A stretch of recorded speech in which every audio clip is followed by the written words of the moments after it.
तो चलिए स्टार्ट करते हैं। नेक्स्ट हमारा क्वेश्चन नंबर है 21। If F X is equal to X minus one upon X plus two है, Y is equal to F inverse X है। एफ इनवर्स एक्स हमें फाइंड आउट करना है, मतलब वाई उसके इक्वल दिया हुआ है, कुछ भी है, D Y by D X निकालो। लास्ट के अंदर हमें निकालना है D Y by D X. तो एफ एक्स जो है इसको किसी के भी इक्वल में मान रहा हूँ, F X is equal to, अब वाई तो मान नहीं सकते क्योंकि Y is equal to F inverse X लिखा हुआ है ना। तो इसको हम मान लेते हैं, कोई भी आप जेड मान लो। तो Z is equal to X minus one upon में एक्स प्लस टू आ गया। अब एक्स की वैल्यू यहाँ से फाइंड आउट कर लो, है ना। तो यहाँ से हम एक्स की वैल्यू फाइंड आउट कर लेंगे। तो यहाँ पे आ जाएगा Z time X plus Z time two is equal to X minus one. इसको इधर ले आएंगे तो एक्स कॉमन आ जाएगा, जेड माइनस वन, और यहाँ पे ये चला जाएगा माइनस वन पहले से है, माइनस टू जेड। ठीक है, एक्स की वैल्यू यहाँ से मेरे पास आई, ऊपर माइनस कॉमन ले लूँगा तो two Z plus one upon में Z minus one. Minus one नीचे ले आऊँगा तो क्या आ जाएगा, two Z minus one upon में वन माइनस जेड। तो यहाँ पे आप ध्यान दीजिए कि x इज इक्वल टू आया, तो यहाँ से F X is equal to मैंने क्या माना था, z। तो यहाँ से अगर मैं देखूँ x इज इक्वल टू क्या आ जाएगा, f इनवर्स z। ठीक है ना, f उधर चला जाएगा तो x इज इक्वल टू मेरे पास क्या आया, f इनवर्स z। मतलब अगर मैं f इनवर्स x निकालना चाहता हूँ तो z की जगह x रिप्लेस करना पड़ेगा, है ना। तो z की जगह x रिप्लेस करना पड़ेगा। तो यहाँ से मेरा क्या आ गया, two X plus one upon में one minus X. F inverse X आ गया। ये किसके इक्वल है, वाई के इक्वल है, उसने पहले से ही बोला हुआ है। हमें D Y by D X निकालना है, अब इसका डिफ्रेंशिएशन निकालना है, D Y by D X. तो यू अपॉन वी से निकलेगा नीचे वाले का स्क्वायर, वन माइनस एक्स सारे का स्क्वायर, वन माइनस एक्स नीचे वाला एज इट इज, ऊपर वाले का डेरिवेटिव क्या आ जाएगा, टू माइनस ऊपर वाला एज इट इज, मतलब यू एच डी वी का डेरिवेटिव यहाँ आ जाएगा माइनस वन। कोई प्रॉब्लम नहीं यहाँ तक। तो इसको आप सोल्व कर दो, आपका आंसर आ जाएगा।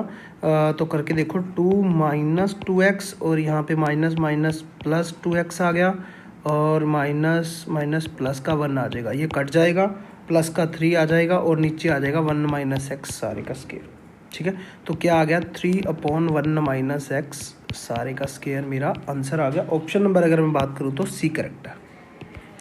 नेक्स्ट क्वेश्चन देखिए, वो क्या बोल रहा है, number of all onto functions from the set one two three four five to itself. जब भी ऑन टू फंक्शन की वो बात कर रहा है और इटसेल्फ की बात कर रहा है, वैसे ऑन टू फंक्शन का मैंने फॉर्मूला आपको करवाया हुआ था। वो तब होता है जब मतलब सेट, कोई भी सेट है, जैसे ए सेट है या बी सेट है, दोनों में अलग अलग एलिमेंट हो, तब वो फॉर्मूला काम करता था। कौन सा था, R is equal to one से एन, मतलब काम तो इसमें भी करेगा, एन वन माइनस वन की power N minus R, N C R, R की पावर एम, ये आपको लगाना होता था। बट अब जब सेम आ गए, जब number of elements first set के अंदर भी मान लीजिए एन है, एम है, मान लीजिए एम है, सेकंड सेट के अंदर भी एम है, दोनों के अंदर सेम आ जाते हैं, तो number of onto functions, तो number of onto functions direct उसका फैक्टोरियल हो जाता है, जितने वो नंबर्स होते हैं, जितना उसका ऑर्डर होता है। ठीक है, तो यहाँ पे आएगा एम फैक्टोरियल, मतलब टोटल 5 है तो 5 का फैक्टोरियल 120 मेरा आंसर आ गया। ऑप्शन नंबर सी करेक्ट है, 5 का फैक्टोरियल। इसे ऐसे भी लिखा जाता है ना, 5 का फैक्टोरियल को ऐसे भी लिखा जाता है। तो ये तो एक तरीका हो गया। ठीक है, डायरेक्ट अगर आपको ये चीज़ ध्यान है, अगर ध्यान नहीं थी तो इस फॉर्मूले के अंदर अगर आपको पुट करना था तो क्या आ जाता, माइनस वन की पावर एन माइनस आर, यहाँ पे एम भी 5 है, एन भी 5 है, चुपचाप पुट कर दो, 5 R is equal to one put करेंगे पहले, 5 माइनस वन आ जाएगा, और यहाँ पे 5 C R is equal to one पे पुट किया तो 1 की पावर 5 आ गया। ऐसे ही माइनस 1 की पावर, अब 4 आ रही है तो 3 आ जाएगी, 5 से 2 आ जाएगा, 2 की पावर 5। समझ रहे हो ना बात को।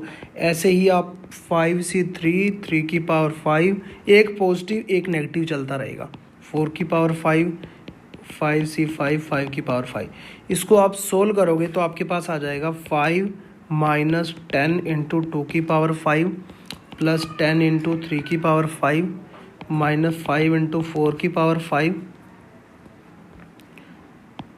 प्लस 5 की पावर 5। तो यहाँ पे मेरा आ जाएगा 5 माइनस 320 प्लस 2430 -5120 प्लस 310 -5, सॉरी यहाँ पे 310 -5 नहीं है, माइनस है 3105 प्लस तो 120 आ जाएगा। ये भी 5 का फैक्टोरियल ही बनेगा, ठीक है। तो इस टाइप से भी निकाला जा सकता है, ये ट्रेडिशनल मेथड है। नेक्स्ट क्वेश्चन देखिए, if a is equal to 4 की power n minus 3n minus 1, n belongs to natural number है 1 2 3 4 5 6 up to so on, and b is equal to ये दिया गया है, तो किसका कौन किसका सबसेट होगा। तो सबसे पहले हम a सेट के निकाल लेंगे element. n is equal to मैं 1 पुट करता हूं तो 4 की पावर 1, ठीक है, माइनस 3 माइनस 1, तो ये आ जाएगा 0। a1 a2 जब मैंने निकाला तो 4 की पावर 2 माइनस 6 माइनस 1, तो यहाँ भी 16 और 7 9 आ रहा है ना। ऐसे ही नेक्स्ट की एलिमेंट आएंगे 0 9 54 आएगा, एट से अप टू 100 चलता जाएगा। ऐसे ही बी के अंदर मैंने निकाला, जब 1 पुट किया तो 1 माइनस 1 0 0 ही आ गया, है ना। और सेकंड एलिमेंट 2 पुट किया, 2 माइनस 1 1, तो 9 के मल्टीपल बनने वाले हैं, ठीक है। 9 आ गया, 18 आ गया, 27 आ गया, ठीक है। 9 चौक 36 45 54 अप टू 100 चलते रहेंगे। अब देखिए बड़ा सेट कौन सा इनमें से, अगर मैं देखूं ए सेट के अंदर 0 है, यहाँ भी 0 है, 9 है 9 है, यहाँ पे 18 27 36 45 फालतू है, 54 भी आ रहा है, मतलब बी सेट बड़ा है। बी सेट बड़ा है तो ए सबसेट हुआ बी का, है ना, सही है। ऑप्शन नंबर अगर मैं बात करूं तो कौन सा करेक्ट है, फर्स्ट ही ऑप्शन करेक्ट है। नेक्स्ट क्वेश्चन देखिए, in the additive group of integers the order of every element except 0। ये देखिए, अब ये अब्स्ट्रैक्ट अलजेब्रा का क्वेश्चन है, जिसे हम मॉडर्न अलजेब्रा भी बोलते हैं। ये ग्रेजुएशन वाले फोल्डर के अंदर आपको मिलेगा। तो थोड़ा सा मैं आपको बता देता हूँ, इंटीजर के अंदर देखिए क्या क्या होते हैं हमारे पास, 0 plus minus 1 plus minus 2 plus minus 3 up to 100 infinity तक चलता है, ठीक है। प्लस माइनस इन्फिनिटी होता है, माइनस इन्फिनिटी से इन्फिनिटी तक होते हैं ना नंबर्स, एलिमेंट्स। तो एडिटिव ग्रुप ऑफ इंटीजर्स, ठीक है, एडिटिव ग्रुप ऑफ इंटीजर है, मतलब एडिशन वाले हैं इसके अंदर इंटीजर सारे। Order of every element except 0। तो थोड़ा सा मैं आपको याद करवा देता हूँ, उसके अंदर हमने कैसे किया था। जैसे मान लीजिए g इज इक्वल टू कोई Z4 है, ठीक है। इसके जितने भी एलिमेंट्स होंगे, कितने एलिमेंट्स होंगे इसके, 0 1 2 3, ठीक है, 4 एलिमेंट होंगे इसमें। तो यहाँ पे इसका ऑर्डर जब निकालना था, 0 का ऑर्डर क्या होगा, यहाँ पे 1 ही होगा। क्यों, क्योंकि 0 को किसी से ऐड करने की बाकी ज़रूरत ही नहीं है ना। 0 तो खुद ही 0 आ गया, मतलब इसमें रिमाइंडर चेक करना होता है, नेक्स्ट आपको पता चलेगा। जैसे 1 का मैं ऑर्डर निकाल रहा हूँ, 1 को कितनी बार जोड़ा जाए कि रिमाइंडर 0 आ जाए। 1 प्लस 1 2 किया, ठीक है, 4 से डिवाइड करना है क्योंकि Z4 की बात चल रही है। 2 को 4 डिवाइड करेंगे नहीं आएगा, फिर 3 को करेंगे नहीं आएगा, 4 को करेंगे, मतलब 4 को 4 से डिवाइड करेंगे तो रिमाइंडर मेरा क्या आएगा, 0। इसका मतलब ऑर्डर कितना है, 1 जो एलिमेंट है उसका ऑर्डर है 4।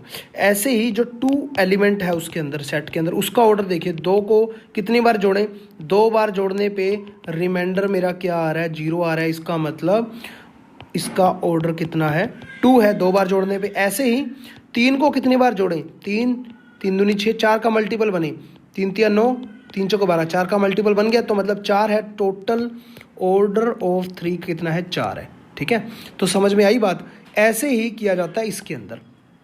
अब इसके अंदर क्या है, 0 का अगर मैं ऑर्डर देखूं, ऑर्डर ये ओ जो है ऑर्डर के लिए, ये अंदर 0 है, ठीक है। 0 का ऑर्डर देखूं तो वो तो 1 ही होगा, ठीक है, क्योंकि तो डायरेक्ट ही 0 आ रहा है। बट अगर मैं ऑर्डर ऑफ 1 का देखूं, अब 1 को कितने बार जोड़ा जाए कि 0 आ जाए, समझ रहे हो बात को। 1 को कितने बार जोड़ा जाए कि 0 आ जाए, तो हमें तो पता ही नहीं है, क्योंकि डिवाइड किससे करना है इसमें कोई, क्योंकि इंटीजर है, क्योंकि यहाँ पे कोई गिवन नहीं है ना, Z4 Z5 फाइनाइट गिवन नहीं है, तो कितने बार भी जोड़ते रहो हमें कुछ भी अंदाज़ा नहीं है। तो इसका मतलब ऑर्डर ऑफ 1 कितना हो गया, इन्फिनिटी हो गया, इनफाइनाइट हो गया, है ना। ऐसे ही ऑर्डर ऑफ -1 करेंगे, वो भी इन्फिनिटी। ऐसे ही ऑर्डर ऑफ 2 3 कुछ भी कर लो, इन्फिनिटी। मतलब इसका मतलब जब भी इंटीजर आ जाए एक्सेप्ट 0, मतलब 0 को छोड़ करके जो भी बनेंगे उसका ऑर्डर इन्फिनिटी बनेगा, इनफाइनाइट बनेगा, है ना। तो ऑप्शन नंबर बी करेक्ट है। क्योंकि जब भी हमारा हम ऐसे किया करते थे कि इफ़ ऑर्डर ऑफ जी, कोई भी ग्रुप का ऑर्डर अगर n है तो जी को हम क्या बोलते थे, फाइनाइट ग्रुप, ठीक है। और अगर ऑर्डर ऑफ जी का ऑर्डर जो है, ऑर्डर ऑफ ग्रुप का इन्फिनिटी है तो जी को हम फाइनाइट ग्रुप बोलते थे, है ना। चलिए नेक्स्ट क्वेश्चन देखिए। If F X is periodic function and alpha is a positive real number such that F X plus two alpha plus F X is equal to 0 for all X belongs to R, then the period of F X क्या आएगा। तो यहाँ पे period check करने का जो हमारे पास formula होता है, जैसे कि कोई फंक्शन है एक्स, ठीक है, उसमें क्या ऐसा पुट किया जाए, मतलब टी जो है पीरियड जो है ना, हम मतलब जनरली लेते हैं टी को, तो टी कैसा ऐड किया जाए कि वो दोबारा से फिर ही एफ एक्स आ जाए, है ना। जैसे कि हम कोई भी एक ग्राफ होता है ना, हमारे ग्राफिकली अगर हम देखें तो 2 पाई से जब हम उसे प्लस करते हैं तो वो कोई भी चीज़ साइन थीटा कोस थीटा हो, दोबारा से फर्स्ट क्वाड्रेंट के अंदर वो आ जाता है ना। तो इस टाइप से ही पीरियड हम चेक करते हैं। कुछ पीरियड्स मैंने डायरेक्ट आपको बताए थे, साइन थीटा, साइन ए एक्स का, कोस ए एक्स का, 10 का, ऐसे अलग अलग। तो इसमें ऐसे डायरेक्ट भी कई बार क्वेश्चन आया था फंक्शन में, तो हमने कैसे करना होता है देखो। तो F X plus two alpha is equal to minus F X आ गया।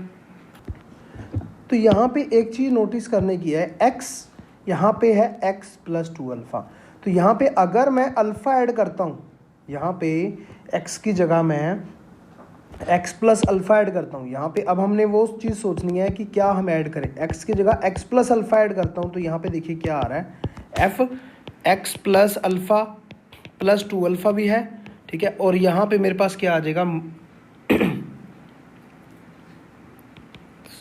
प्लस में इस इक्वेशन के अंदर हम ऐड कर रहे हैं, है ना, प्लस में F X plus alpha is equal to 0। तो यहाँ पे कहीं भी एफ एक्स आपको बनता नज़र आ रहा है, नहीं आ रहा। क्यों नहीं आ रहा, क्योंकि हमें या तो वैल्यू एफ एक्स की पता है, ये वाली है, या F X plus two alpha की पता है, ये वाली है, तो ये तो नहीं बन रहा, है ना। तो नेक्स्ट हम देखते हैं F X plus two alpha put करके देखते हैं, एक्स को हम एक्स प्लस टू अल्फ़ा करके देखते हैं। तो यहाँ पे F X plus two alpha, ठीक है, और टू अल्फ़ा और भी पड़ा हुआ है साथ में, इस इक्वेशन के अंदर पुट कर रहे हैं, और यहाँ पे आ जाएगा F X plus two alpha क्योंकि पुट कर रहे हैं इज इक्वल टू 0। तो यहाँ देखिए साफ साफ F X plus two alpha जो है, यहाँ पे देखिए हमारा क्या है, माइनस टाइम एफ एक्स है, तो उधर चला जाएगा, तो यहाँ पे आ जाएगा F X plus four alpha is equal to minus time F X plus two alpha, ठीक है। और इसको मैं क्या लिख सकता हूँ, minus time F X, minus minus क्या हो जाएंगे प्लस, तो एफ एक्स आ गया, ये कंडीशन होल्ड कर गई मेरी। तो टी यहाँ से अगर मैं इसको कंपेयर करूँ, F X plus T is equal to F X आ चुका है, तो टी कंपेयर करूँ तो T is equal to 4 alpha है, तो यही मेरा पीरियड है इसका, ठीक है। तो ऑप्शन नंबर सी करेक्ट हो गया, 4 अल्फ़ा, ठीक है। नेक्स्ट क्वेश्चन देखिए। If W is a non empty subset of real vector space 3, इसका मतलब क्या है, ये आर क्यूब आर दिया हुआ है, and using the same operation when W is subspace of 3, इसका मतलब है आर क्यूब आर के अंदर है, सबस्पेस बन जाएगा। तो ये है लीनियर अलजेब्रा। ये अलजेब्रा के कुछ क्वेश्चन जो है ना इसके अंदर आ गए हैं, तो साथ साथ कर ही लेते हैं, कोई बात नहीं। लीनियर अलजेब्रा के अंदर मैंने आपको कराया था कि कैसे सबस्पेस प्रूव करते हैं। वो कैसे था, डायरेक्ट मैंने एक ही चीज़ आपको बोली थी, रामबाण याद रखना, A alpha plus beta belongs to W, मतलब डब्ल्यू अगर सबस्पेस प्रूव करके दिखाना है तो ये प्रूव कर दो कि तब वो हम बोल सकते हैं कि वो एक जो है ना ये भी वेक्टर स्पेस की जो है प्रॉपर्टीज़ होल्ड कर देगा। कहने का मतलब ये है कि ये भी डब्ल्यू, मतलब कहने का ये है अगर ये चला जाता है डब्ल्यू भी ऐसा प्रॉपर्टी को होल्ड कर लेता है, तो डब्ल्यू हमारा क्या होता है, W is a subspace of, मान लीजिए वी एफ का दिया हुआ है। एक एग्जांपल लेके मैं आपको थोड़ा सा क्लियरिटी देता हूँ, आपको तब अच्छे से समझ में आ जाएगा, है ना। मान लीजिए कोई डब्ल्यू मैंने ले लिया, एग्जांपल ले लिया X Y Z is equal to A X plus B Y plus C Z is equal to 0। अब हम इसे प्रूव करके दिखाएंगे कि ये आर क्यूब आर के अंदर ये सबस्पेस है। ठीक है, सबस्पेस है तो मतलब वेक्टर स्पेस की प्रॉपर्टी को होल्ड करना चाहिए। हमारे पास रामबाण क्या है, A alpha plus beta belongs to W आ जाएगा, तो इसका मतलब ये प्रॉपर्टी को होल्ड करता है। तो यहाँ पे हमने ले लिया A X plus B Y plus C Z is equal to 0, A X one B Y one C Z one ले लिया, A X two plus B Y two plus C Z two ले लिया is equal to 0। तो first को मैंने multiply करवा दिया, कोई भी जैसे ए से मल्टीप्लाई करवाना है, ए पहले से मौजूद है तो मैं के से करवा रहा हूँ। ठीक है, सेकंड को किससे नहीं कराना, मतलब एक्चुअल में ये अल्फ़ा क्या है, वेक्टर है, ये वाला अल्फ़ा है सारा का सारा। अगर मैं आपको थोड़ा सा और क्लियरिटी दूँ, ये जो मेरा है ये अल्फ़ा है, ये जो मेरा है ये बीटा है। ठीक है, इसको मैं ऐसे यहाँ पे लिखना चाहूँ तो के अल्फ़ा हो गया और यहाँ पे ये बीटा हो गया, इन दोनों का एडिशन डब्ल्यू में चला जाएगा, तो हम कह सकते हैं कि ये वेक्टर स्पेस की प्रॉपर्टी को होल्ड कर रहा है, तो ये सबस्पेस बन जाएगा। तो इन दोनों को जब मैं ऐड करता हूँ तो यहाँ पे मेरे पास क्या आ गया, ए टाइम के X one plus X two ले लिया मैंने, बी टाइम के Y one plus Y two आ गया, प्लस सी टाइम के Z one plus Z two आ गया इज इक्वल टू 0 आ गया। तो ये ध्यान दीजिए, ए टाइम समथिंग है, बी टाइम समथिंग है, सी टाइम समथिंग है। ए टाइम जो भी समथिंग है वो डब्ल्यू के अंदर चला गया या नहीं चला गया, डब्ल्यू क्या दिया हुआ था, ए टाइम समथिंग मतलब वेरिएबल है एक्स है, बी टाइम वेरिएबल वाई है, सी टाइम वेरिएबल जेड है। ए टाइम वेरिएबल एक्स के अंदर है, बी टाइम वेरिएबल वाई के अंदर है, सी टाइम वेरिएबल जेड के अंदर है। तो ये डब्ल्यू के अंदर चला गया, इसका मतलब ये वाला जो मेरा है के time alpha plus beta belong कर गया डब्ल्यू को, तो ये बात सेम ही है, तो इसका मतलब ये सबस्पेस हो गया, है ना। तो ये जो है के टाइम अल्फ़ा, अल्फ़ा क्या है, वेक्टर है, बीटा भी वेक्टर है, अल्फ़ा के साथ के मल्टीप्लाई हुआ मतलब कांस्टेंट मल्टीप्लाई हुआ, और ये एडिशन के अंदर है। तो ये जो है मेरा होल्ड क्या कर रहा है अभी, डब्ल्यू क्या है, क्लोज अंडर वेक्टर एडिशन, ये क्लोज्ड है अंडर वेक्टर एडिशन, दोनों वेक्टर का एडिशन है, and scalar multiplication. Scalar multiplication मतलब के जो मैंने स्केलर उसके साथ मल्टीप्लाई किया, तो ये सारा का सारा डब्ल्यू में चला गया। डब्ल्यू जो था आर क्यूब आर में था, तो वही ये बात कर रहा है, ये समझाने के लिए मैंने आपको एग्जांपल दिया था, है ना। तो डायरेक्ट मेरा आंसर तो यही होना था, एग्जाम में बैठे हुए कुछ भी आपको ट्राई नहीं करना था। कंसेप्ट क्लियर, मतलब क्वेश्चन हो गया। The composite mapping F of G X of the maps F R से आर, रियल से रियल जा रहा है, F X is equal to क्या है, साइन एक्स है, और जी भी आर से आर जा रहा है, G X is equal to X square है ना।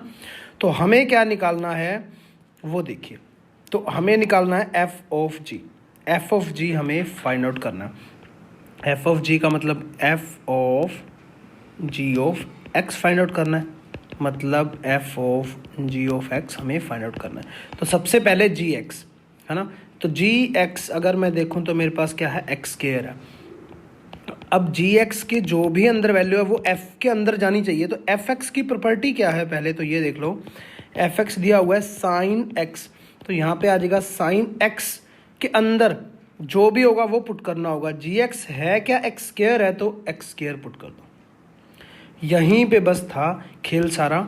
हम सोच लेते हैं कई बार एक्स स्क्वायर है, यहाँ पे जो है साइन एक्स है, तो यहाँ पे जाएगा साइन एक्स का स्क्वायर आ जाएगा, ऑप्शन नंबर सी करेक्ट हो जाएगा, बट वो गलत है ना।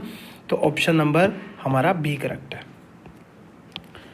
Late R is a relation on a set A and let I denote the identity relation on A, then R is antisymmetric if and only if. ये antisymmetric कब होगा, ठीक है, अगर वो आइडेंटिटी रिलेशन है, जो भी है, कहने का मतलब देखिए एंटीसिमेट्रिक कब होगा। एंटीसिमेट्रिक में होता क्या है, जैसे सिमेट्रिक के अंदर पहले मैं बात करता हूँ, सिमेट्रिक के अंदर होता है अगर ए का रिलेशन है बी के साथ, ए बी, और बी का रिलेशन है ए के साथ, एंड देन क्या होगा, ए और बी बिलोंग करने चाहिए ए से, ये दोनों प्रॉपर्टी होल्ड करती हैं, तो वो सिमेट्रिक है। बट एंटीसिमेट्रिक में क्या होता है,